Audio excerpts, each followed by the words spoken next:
बोलिए प्रेम से श्री सद्गुरु महाराज की जय। बंदों गुरुपद कंज कृपा सिंधु नर रूप हरि महामोहतम पुंज जासु वचन रवि कर निकर। प्यारे लोगों, निरंतर भगवान की भक्ति और भगवान की स्मृति कैसे करें।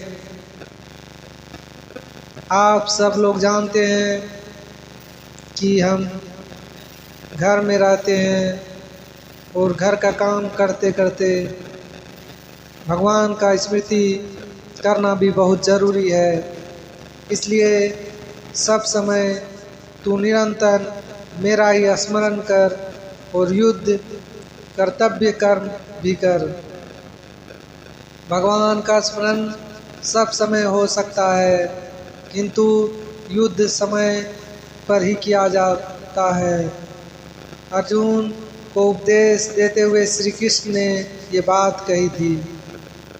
अर्जुन के सम्मुख युद्ध रूपी कर्तव्य ही था। अन्य लोगों के सामने अपने अपने घरों के काम हैं।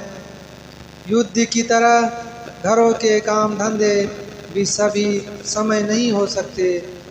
इस प्रकार भगवान का स्मरण करते हुए काम करना चाहिए। काम करते करते भगवान का स्मरण भी किया जाना चाहिए। काम करते हुए भगवान का स्मरण करना एवं भगवान का ही काम करना, इन तीन विकल्पों में भगवत स्मरण ही प्रमुख है। और प्रमुख कार्य गौण है।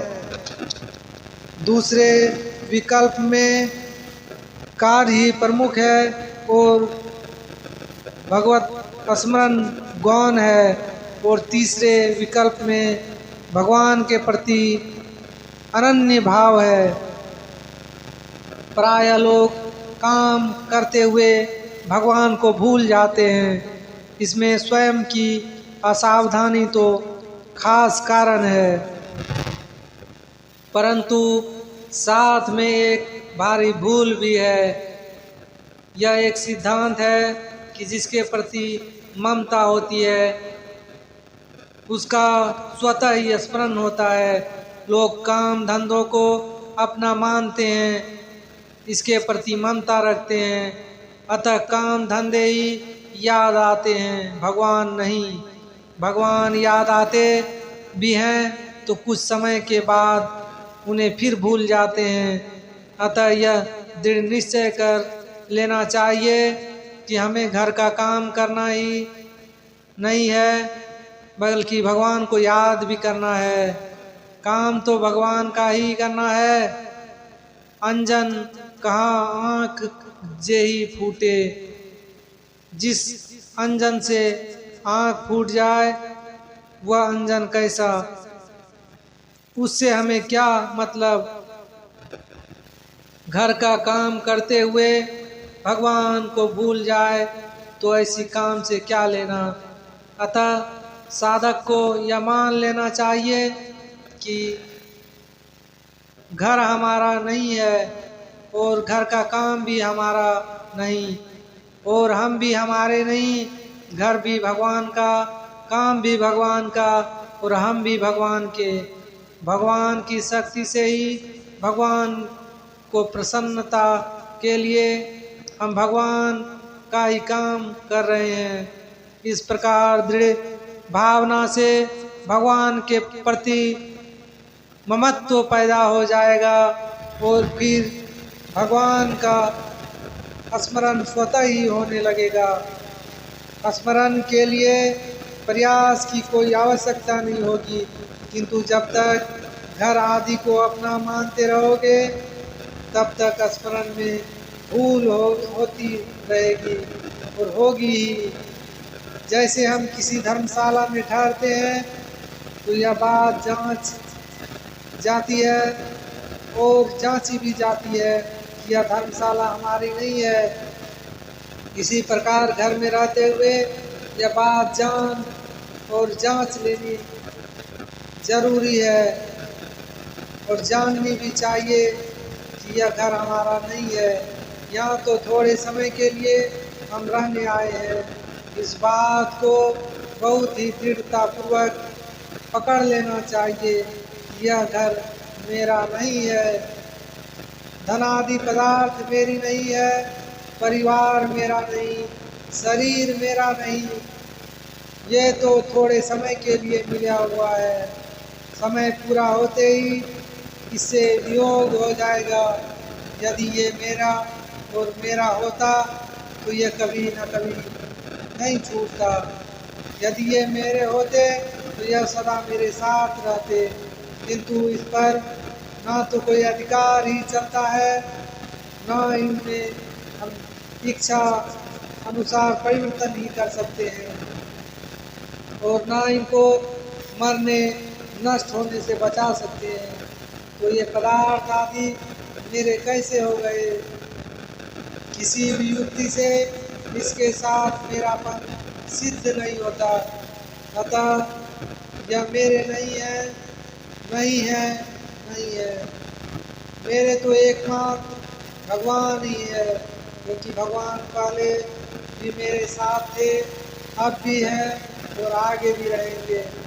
सांसारिक पदार्थ पहले भी मेरे साथ नहीं थे, आगे भी नहीं होंगे और आगे भी नहीं रहेंगे और वर्तमान में भी इससे निरंतर वियोग हो रहा है।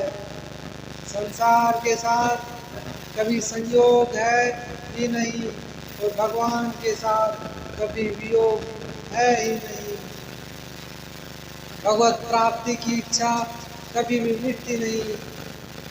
मनुष्य चाहे इस बातों को माने या न माने, किंतु उसके हृदय में यह कामना अवश्य होती है कि मैं सदा के लिए पूर्ण सुखी हो जाऊं, सभी बंध और बाधाओं और बंधनों से मुक्त हो जाऊं, मेरे पास कभी दुख न आए। यही भगवान और भगवत प्राप्ति की इच्छा है। यह इच्छा अश्वमेव पूरी होती है, क्योंकि यह वास्तविक एवं सच्ची इच्छा है। संसार की इच्छा बिल्कुल नकली है। इसकी इच्छा और यह इच्छा बनती और मिटती रहती है, किंतु कभी पूरी नहीं होती। लोगों के मिथ्या धारणा और मिथ्या धारणा के कारण संसार की इच्छा मिटती नहीं, परंतु वास्तविक बात यह है कि यह इच्छा टिकती नहीं, बदलती रहती है। बचपन में कोई और इच्छा थी हमारी, जवानी में कोई और इच्छा थी, जवानी में कोई और हो जाती है और वृद्धावस्था में तो इच्छा का रूप ही बदल जाता है। संसार स्वयं परिवर्तनशील है, अतः संसार की इच्छा भी परिवर्तनशील ही है। शरीर की परिवर्तनशील होने के कारण हमारी इच्छाएं भी परिवर्तनशील होती रहती है। अतः संसार की इच्छा शरीर की इच्छा है, व्यक्ति की स्वयं की इच्छा नहीं है। स्वयं जीव अपरिवर्तनशील है, परमात्मा भी अपरिवर्तनशील है एवं परमात्मा की इच्छा भी अपरिवर्तनशील है। इसलिए परमात्मा और परमात्मा की प्राप्ति इच्छा ही स्वयं की इच्छा है। सांसारिक पदार्थ शरीरों को ही प्राप्त हो सकते हैं, स्वयं को नहीं, क्योंकि जो परमात्मा की प्राप्ति हो सके, क्योंकि सांसारिक पदार्थ एवं सांसारिक और शरीर की जातीय एकता है। इसी प्रकार परमात्मा एवं स्वयं जीव की जातीय एकता है। संबंध सजातिकता ही होती है, विजातिकता नहीं। संसार के अंश को संसार की इच्छा है एवं परमात्मा के अंश को परमात्मा की इच्छा है।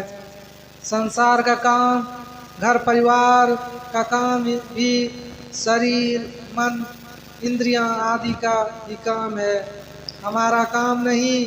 हमारा काम तो भगवान का भजन करना एवं भगवान और उनके तत्वों को प्राप्त करने का है।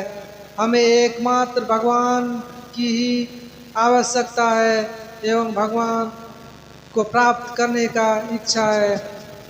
भगवत प्राप्ति की इच्छा ही हमारी वास्तविक इच्छा है। संसार का काम तो पराया काम है। उपयुक्त विवेचन से यह सिद्ध हुआ कि जीवन का परमात्मा के साथ ही स्वतः सिद्ध नित्य संबंध है, परंतु अज्ञानवश संसार को एवं संसार के कामों को अपना मान लेने के कारण ही जीव कार्य करते समय भगवान को भूल जाता है। जीव यदि दृढ़ता पूर्वक भगवान के साथ अपने नित्य सत्य शाश्वत संबंधों को स्वीकार कर केवल उन्हें अपना मान ले एवं भगवान और भगवत प्राप्ति के अतिरिक्त किसी भी कार्यों को अपना कार्य न माने तो वह भगवान को कभी भूल ही नहीं सकता। संसार की इच्छा करने एवं संसार के साथ संबंध मनाने के कारण ही भगवत प्राप्ति में भूल होती है। अतः अपने वास्तविक संबंध एवं कार्य को पहचानना चाहिए।